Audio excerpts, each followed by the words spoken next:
first person that basically gets over Nip's body. Yeah. How is he reacting to what just happened? Cowboy was Nipsey Hussle's day one homie and a respected rolling 60s Crip, a name people in Crenshaw knew well. But then something happened that had the whole neighborhood talking, and not in a good way. He just keep trying to get up. He kept trying to get up. He was breathing, trying to get up. He had like a hole right here, so I put my hand right here, and I was covering right here, and I was praying for him. And like, just breathe, bro. Take it easy, just breathe. And he was breathing. And he kept just trying to get up. He kept fighting. You can just tell he kept fighting. The same man many people saw as loyal and solid suddenly made a move that left the streets confused, shocked, and debating what it all meant. Now people are asking serious questions. Why would one of the most trusted figures around Nipsey suddenly pack up everything and disappear out to the desert? Let's break it down. They say, I see big homies out here still teaching the homies politicking about being in the hood. I feel my job is to show niggas how to get out of it. You know what I mean? Because, the hood always call us back. We always going back to the hood. We always, we got to say, you know what? It's a whole better life away from that shit. Because now I look at everything over there, nothing but drama, nothing but death. You know what I mean? So, yeah, this is my house going right here, 360. Some say it was personal. Others say it was pressure from the streets. But either way, the reaction has been loud and divided across the community. Herman "Cowboy" Douglas is a former member connected to the Rolling 60s from Los Angeles. Many people know him as Nipsey Hussle's close friend and the man who was right there holding him in his final moments, a moment that shook the entire city in the hip-hop world. Born and raised in Los Angeles, Cowboy first grew up in Windsor Hills before his family later moved to Ladera Heights around 1987. His mother hoped the move would place the family in a more comfortable and stable part of the area, but most of his friends were still outside in the streets, and that environment kept pulling him back.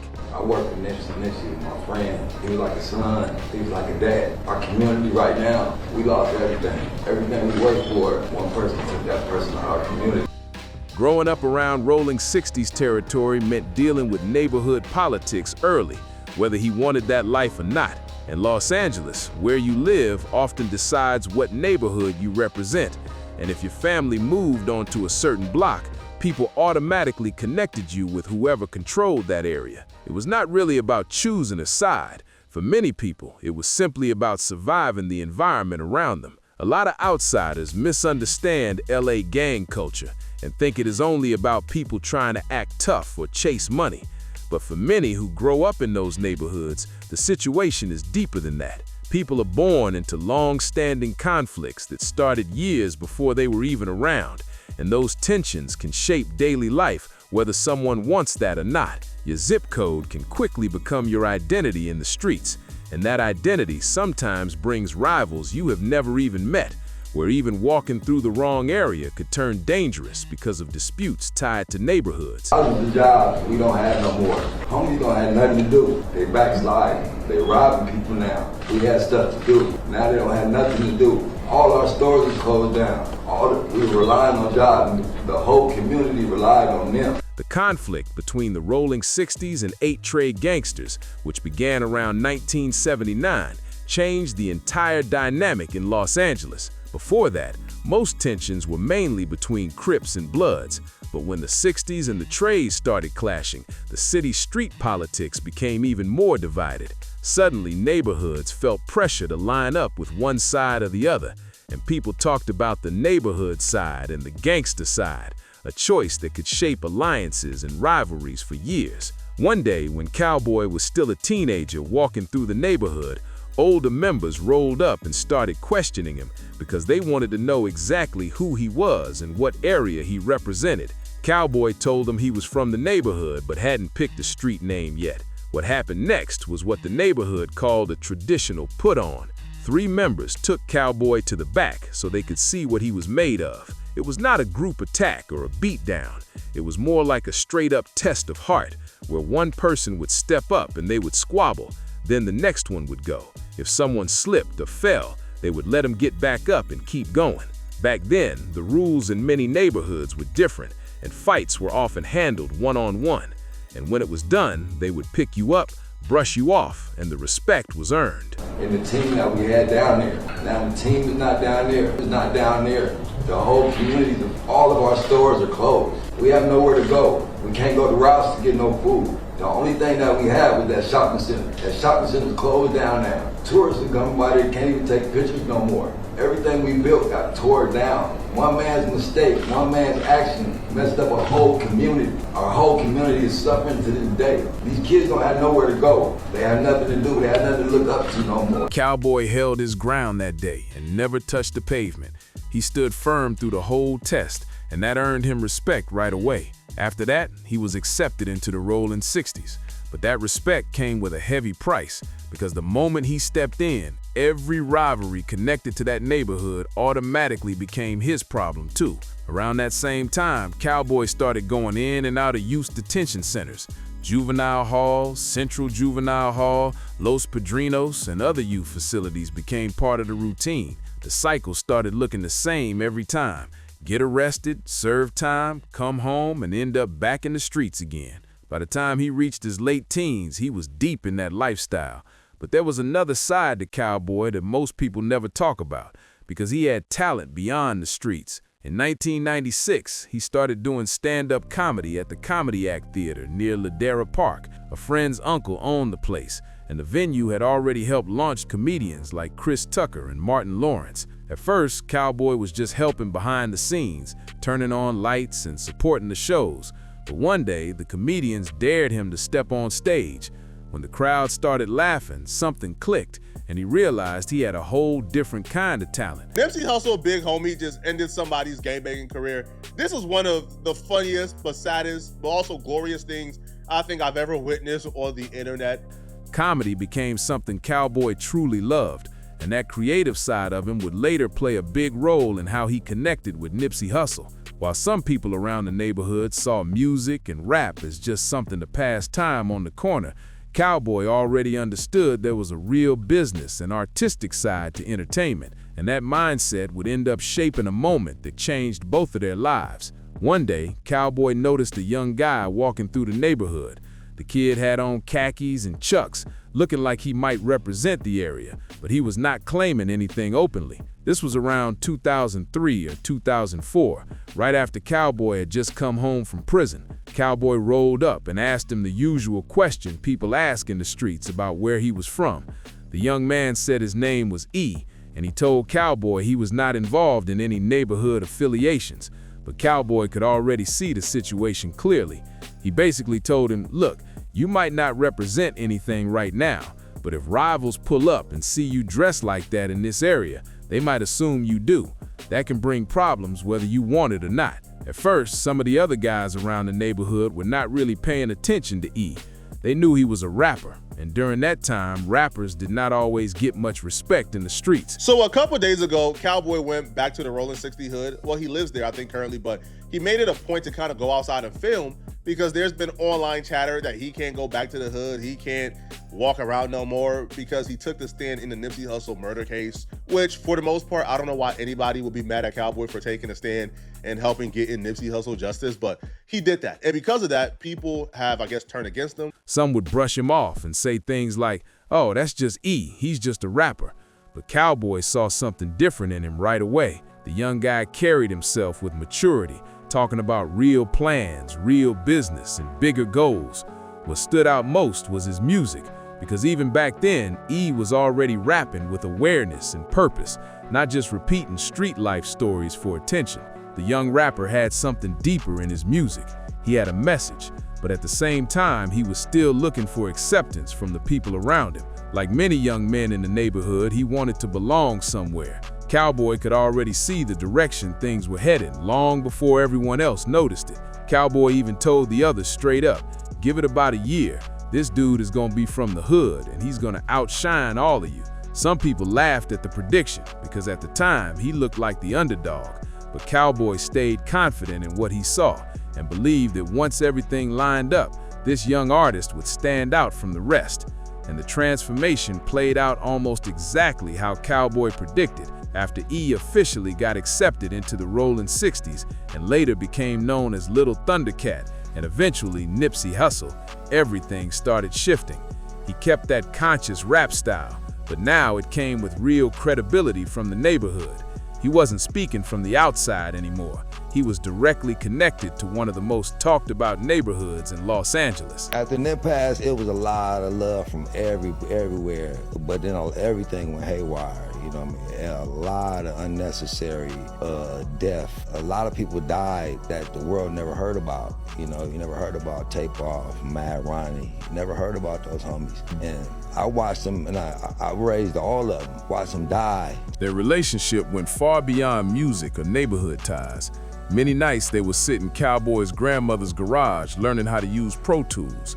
And it was usually just Cowboy, Nipsey, and a few close friends like Felony and Rocco Gerard working on music and ideas. The moment Cowboy really heard Nipsey rap, he stepped back and told him clearly, "It's about you now. If you move smart with this, you gonna make it." Cowboy's comedy background actually helped him recognize talent in entertainment because he understood audiences and personality, and he saw Nipsey's potential before many others did. While some people tried to pull Nipsey into their own projects, Cowboy stayed focused on helping him build his own brand and identity. What made Nipsey's rise so unique and complicated was how openly he represented his neighborhood. Most artists usually claim a whole city like Long Beach or Compton when they talk about where they are from, but Nipsey did something different. He proudly said he was from the Rolling 60s, one of the most well-known Crip neighborhoods in Los Angeles. And that level of honesty brought attention while also creating challenges other rappers never had to deal with. Because of that connection, his shows were not like normal rap concerts. When Nipsey performed, sometimes 100 to 200 people from different neighborhoods would show up at the same time. And for venue owners, that kind of crowd could make them nervous because they worried about arguments breaking out, fights starting, or the event getting shut down. To watch him die as the old guy, I gotta watch my youngsters. And we losing the ones that really could make a difference. You know, but like I said, the world never saw those people, but they were equal in my heart. You know, the same love I got for Nip, I loved all of them just like I love Nip. The world knew Nip, but I'm losing a lot of the good ones. Then you got a lot of them out here that are just taking up space that's in the way, that don't want to listen, that want to go against the grain, that think they above the program. The situation started shifting when Nipsey began working with artists like YG and The Game. Now you had shows where artists connected to different sides of Los Angeles street culture were performing together, and that balance actually helped calm things down in many situations. If tensions started rising on one side of the crowd, Nipsey could speak to the people connected to his neighborhood, and if others started acting out, YG could address the people who came with him, creating a level of accountability that most concerts never had. Cowboy explained that moments like that were rare in Los Angeles history because for a long time, people from different sides of those rival neighborhoods could not even be in the same recording studio without problems starting. Big U also played a key role behind the scenes, carefully watching music videos and visuals to make sure nothing disrespectful appeared in the background, because even small details mattered, and the wrong image or message could spark new problems between neighborhoods. Breaking that color divide was bigger than music because it showed that people could move with respect and intelligence, even in environments where tensions had existed for years. But success in the streets often brings new pressure, and that pressure would soon test everyone around Nipsey. The bigger Nipsey became, the more pressure started building around him. Success in the spotlight always brings supporters, but it also brings people looking to challenge you. At shows, there were always a few individuals trying to test him, and sometimes fans would get drunk and start acting disrespectful. That was usually when Cowboy stepped in to calm things down, because Nipsey had reached a level where he could not handle every situation personally anymore. So Cowboy often handled the tension before it turned into something bigger. The day everything changed started off like a regular Sunday. Cowboy was at the Marathon clothing store early that morning, organizing things in the back room and getting the place ready for the day. Not long after, Nipsey pulled up around 7 in the morning, riding his four-wheeler. They had just finished filming a video with DJ Khaled not long before that, and Nipsey was actually taking a little time to relax. Then Eric Holder walked up in the parking lot. At first, nothing seemed unusual. Nipsey did not look at him like an enemy because they had known each other for years around the neighborhood, and the conversation between them was calm and casual. At one point, Nipsey told him, "Look, there's some paperwork floating around about you. I haven't read it myself, but you might want to clear that up." It sounded more like a warning between people who knew each other, the kind of heads up someone might give if they heard rumors going around. Eric responded saying, "These people just be hating on me." They even shook hands before he walked away, and everything seemed normal in that moment. But something changed after that conversation. Just minutes later, while Cowboy was inside the store eating, loud gunshots suddenly started echoing outside.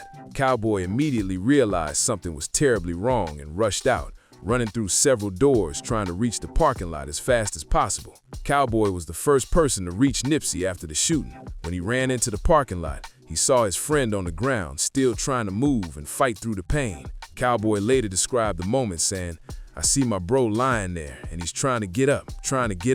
He rushed over immediately and tried to help the only way he could, saying, I put my hand right here on his chest where the hole was, and I was covering it, praying for him." Nipsey was still breathing and still fighting in those moments, while everything around him turned into pure chaos. 2 other people had also been injured during the incident. People were running in every direction, yelling and trying to figure out what just happened.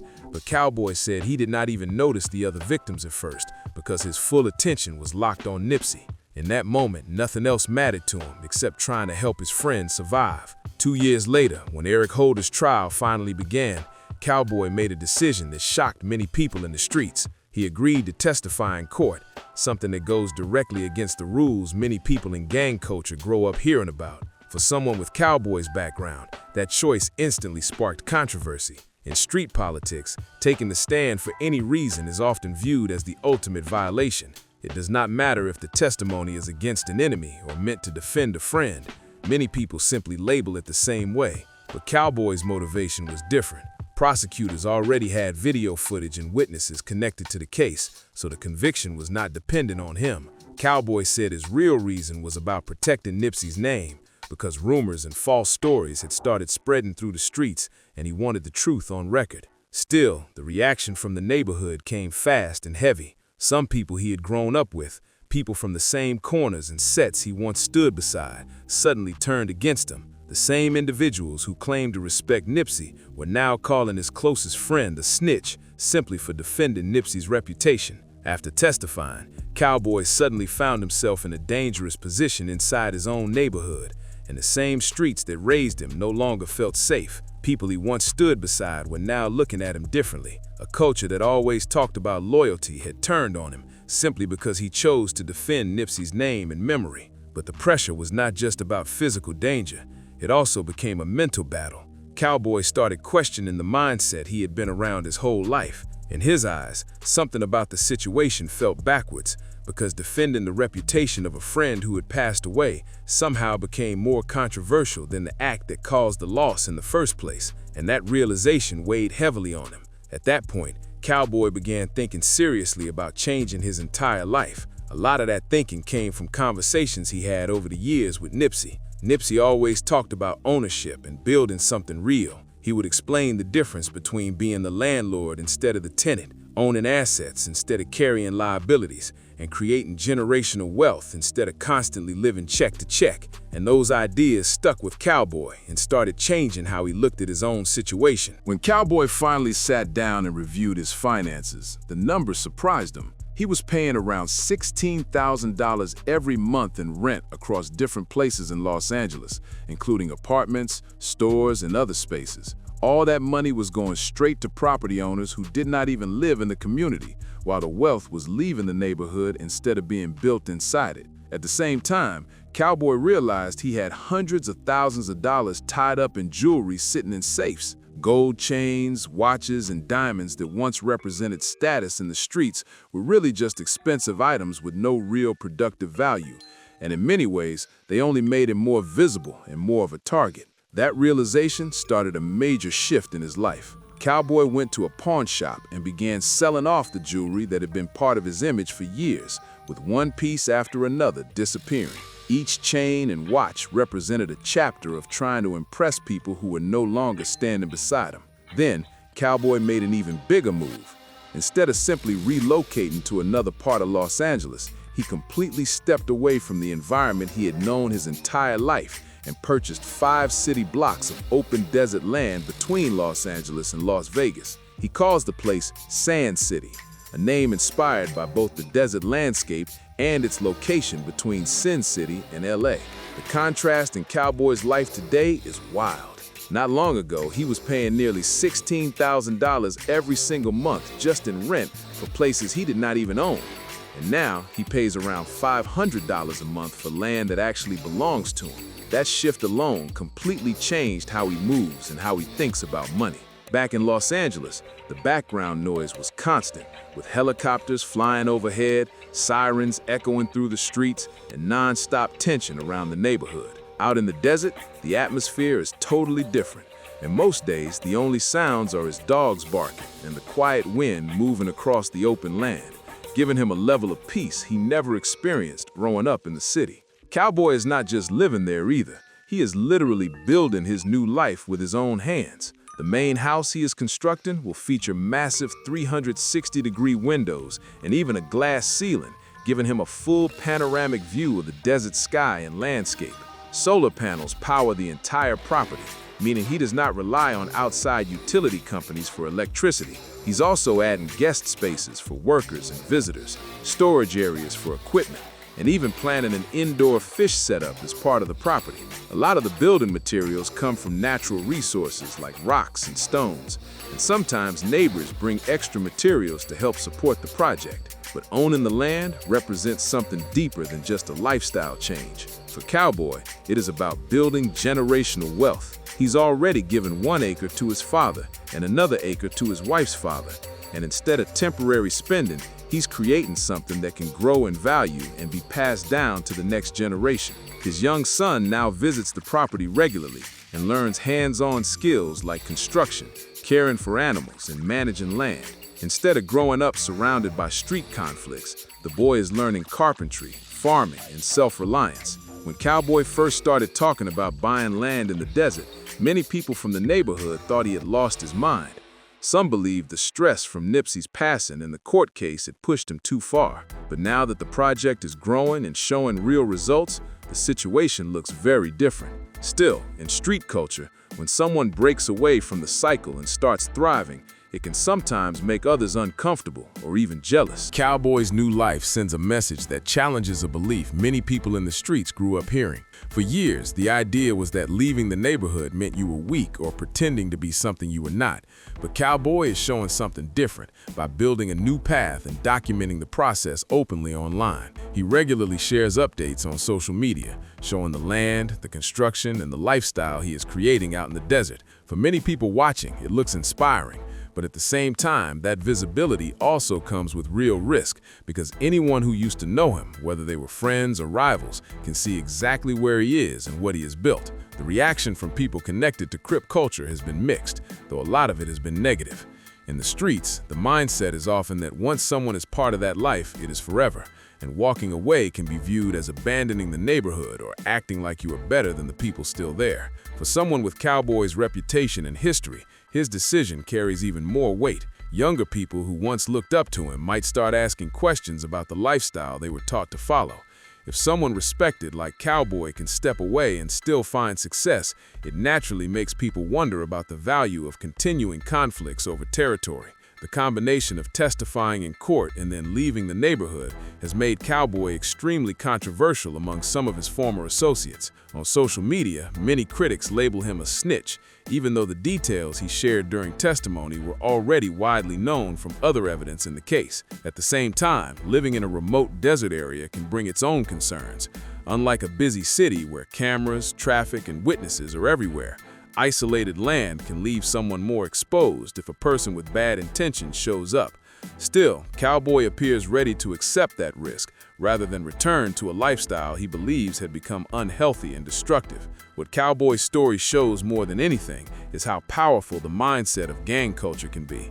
For many people, it creates a mental prison that is even harder to escape than the physical dangers around them. It teaches people to chase things that look impressive in the streets, like jewelry, expensive cars, and reputation, while ignoring the kinds of decisions that actually build long-term wealth. For years, that mentality keeps people focused on status instead of ownership, but Cowboy started flipping that thinking completely around. Instead of pouring money into items that lose value and attract attention, he began investing in land and property that can grow in value over time. That shift in thinking separates people who manage to escape the cycle from those who remain trapped in it. The message behind his move is powerful because it challenges group thinking and shows that someone can trust their own judgment instead of blindly following the expectations of the crowd. It also proves that a person does not have to inherit old conflicts or continue patterns that were created long before they were even born. One of the biggest changes in Cowboy's life can be seen in how he is raising his son. In many neighborhoods, young kids grow up learning survival habits early, like which streets to avoid, how to stay alert to danger, and how to move carefully through tense environments. Out on the homestead, the lessons look completely different because his son is learning practical skills like building structures, caring for animals, farming, and managing land, skills that create independence and stability instead of constant stress. Cowboy often says the real struggle was never just about rival neighborhoods, but about a mindset that keeps people competing over limited resources instead of building something that lasts. Interestingly, his journey is starting to influence others. According to Cowboy, some people from the neighborhood have begun asking questions about land ownership and rural living, and his social media posts showing construction progress, the quiet environment, and financial independence are opening some eyes for people who are still caught in that cycle. What really challenges gang culture is not another rival group or another conflict in the streets. The real challenge is the example of someone who walked away completely and still found success. When people see that kind of transformation, it forces them to start asking uncomfortable questions. If more individuals followed Cowboy's path, who would still be left competing over those same street corners? What makes Cowboy's journey even more powerful is that he is living out the exact vision Nipsey Hussle talked about for years. Nipsey constantly spoke about ownership, about becoming the landlord instead of always being the tenant, and about building assets that grow in value over time. In the streets, some people might laugh at that mindset or dismiss it. They might say someone is acting different or trying to distance themselves from the neighborhood. But the reality of Cowboy's life today looks very different from the constant tension he once lived around. Now he sleeps under wide desert skies instead of worrying about every loud noise echoing through the block. That transformation did not come without sacrifice. Cowboy lost connections with many people he grew up with. His social circle changed, and the identity he carried in the neighborhood for decades slowly faded away. Walking away from the only environment someone has ever known is never easy. But in exchange, he gained something far more valuable: real freedom and long-term stability. While many people are still arguing about reputation, territory, and street status, Cowboy is building something that can actually last for generations. He owns the land he stands on instead of paying rent to property owners who live far away from the community. There is a powerful irony in that, because in many ways, Cowboy is living the principles Nipsey encouraged more than ever before. He is focused on ownership, independence, and providing for his family through something he controls. Most importantly, the cycle changes with the next generation. Cowboy's son will not grow up inheriting old neighborhood conflicts with people he has never even met, and he will not be forced to pick sides based on what block his family lives on. Instead, he is learning skills that build opportunity, stability, and independence. It is tragic that the loss of a close friend became the moment that sparked this transformation, but Cowboy chose to turn that painful experience into motivation to rebuild his life in a completely different direction. Today, Cowboy's life looks nothing like the world he came from, and that contrast is exactly what has so many people paying attention. Out in the desert, there are no crowded blocks, no constant tension, and no pressure to prove anything to anyone. Instead, his days are focused on building, planning, and creating something that will actually last for generations. Every structure going up on the property represents a completely different mindset from the one he grew up around. Instead of measuring success by reputation or street status, Cowboy now measures progress by how much land he controls, how much he can build, and how stable his family's future becomes. Each wall he builds, each solar panel he installs, and each acre he develops pushes him further away from the life he once knew.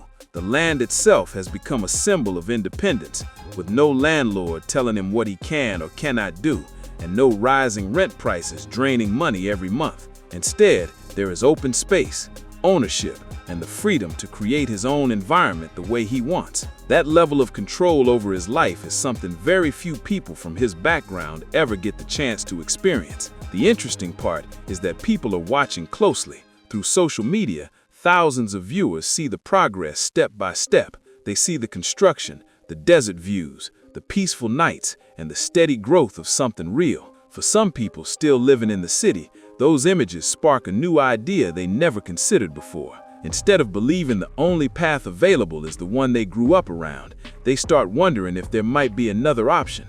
And land ownership, independence, and building something away from the chaos suddenly becomes a real possibility instead of just a dream. Cowboy's journey shows that transformation does not always happen slowly. Sometimes it takes one life-changing moment to completely shift how someone sees the world.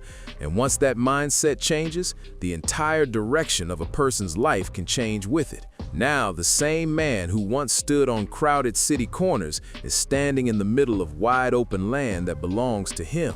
And every sunrise over Sand City is another reminder that he didn't just escape the cycle, he replaced it with something stronger. As Sand City continues to grow, Cowboy's vision is becoming bigger than just a personal escape from the city. What started as a way to change his own life is slowly turning into something that could help others rethink their future too.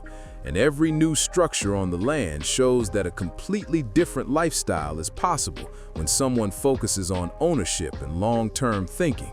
Cowboy has talked about turning parts of the property into spaces where people can come learn real skills like construction, land development, farming, and self-sufficiency, because he believes more people should understand these things. Instead of teaching the next generation how to survive chaos, he wants to show them how to build stability. That message carries extra weight because of where Cowboy came from. This is not someone speaking from the outside looking in. He lived through the streets, the conflicts, and the pressure that comes with that environment. So when he talks about changing direction, people listen differently because they know he understands the life he walked away from. Another powerful part of his story is patience. The land was not instantly transformed into a finished community, and it takes time, effort, and constant work. Day by day, he is moving rocks, laying foundations, and slowly shaping the property into the vision he has in his mind, showing that real change is not about quick success, but about steady progress over time. For people watching online, the journey itself has become inspiring because they see someone who once lived in constant tension, now spending his time creating something peaceful and productive. The same hands that once had to navigate survival in the streets are now building structures, installing systems, and shaping the land. The bigger picture keeps getting clearer as well. Sand City is not just about one man leaving the hood. It is about proving that a different path can exist and that ownership, independence, and long-term thinking can completely rewrite a person's future. If that idea spreads to more people, the impact could reach far beyond one piece of desert land, because sometimes the most powerful change begins with one example that makes others realize they can build something different too. The deeper you look at Cowboy's transformation, the more it feels like a complete reset on everything he once believed about success. In the past, success in the streets often meant having the flashiest jewelry, the nicest car, or the strongest reputation in the neighborhood, because those were the symbols people chased in the system they were raised inside. But out in Sand City, those old symbols do not matter anymore. Nobody in the desert cares about chains, watches, or what block someone used to represent. What matters now is what you can actually build, what you can own, and how well you can take care of the land around you. And that shift in priorities changes everything about how life is lived day to day. Instead of waking up worried about tension in the neighborhood, Cowboy now wakes up thinking about the next project on the property. Some days it might be reinforcing structures against desert winds, while other days it could be installing new solar panels, organizing water systems, or planning the next building on the land, with every task moving the vision forward step by step. The desert itself has also started shaping his mindset, because living in a wide-open environment forces patience and discipline. There are no quick shortcuts when you are building something from raw land, and progress only comes through consistent work, planning, and persistence. Over time, that process builds a different kind of confidence, one based on creation instead of confrontation. What stands out the most is how calm the environment has become compared to the life he left behind. At night, instead of city noise and flashing lights, the sky is filled with stars stretching across the desert horizon. And that peaceful setting is something Cowboy often talks about because it reminds him how different life can feel when the chaos is removed. While some critics still question his decision to leave, the results speak loudly. He now owns land, controls his environment, and is building something that could last for generations. Every building on the property, every improvement to the land, and every lesson he passes down to his son represents a future that looks nothing like the past he came from. In many ways, Sand City is more than just a place on the map. It is proof that a person can completely rewrite their direction, even after spending decades inside a system that told them change was impossible. In the end, Cowboy's story is about a man who refused to become another statistic. So many people grow up in the same environment and never find a way out of the cycle. But instead of letting the streets write the final chapter of his life, Cowboy decided to break that pattern and build something real that could last for generations. Nipsey Hussle always said, "The marathon continues." Most people assume that meant staying in the same place and dealing with the same struggles year after year. But maybe the real marathon is something deeper. Maybe it is about having the vision to step away from the chaos and create something your children and even your great-grandchildren can inherit one day. Some people in the streets might call Cowboy a snitch or a sellout, and that criticism still follows him today. But the reality is hard to ignore. He traded flashy jewelry for real land, temporary street approval for true ownership, and a lifestyle surrounded by conflict for one focused on building and growth. In many ways, the marathon really does continue, just not in the place everyone expected. Rest in peace to Nipsey Hussle. The message he spoke about ownership and independence is still moving forward in ways people are only starting to understand. If you made it this far, make sure you like the video, subscribe to the channel, and share it with someone who needs to hear this story. And drop a comment below letting me know what you think about Cowboy's transformation and the path he chose.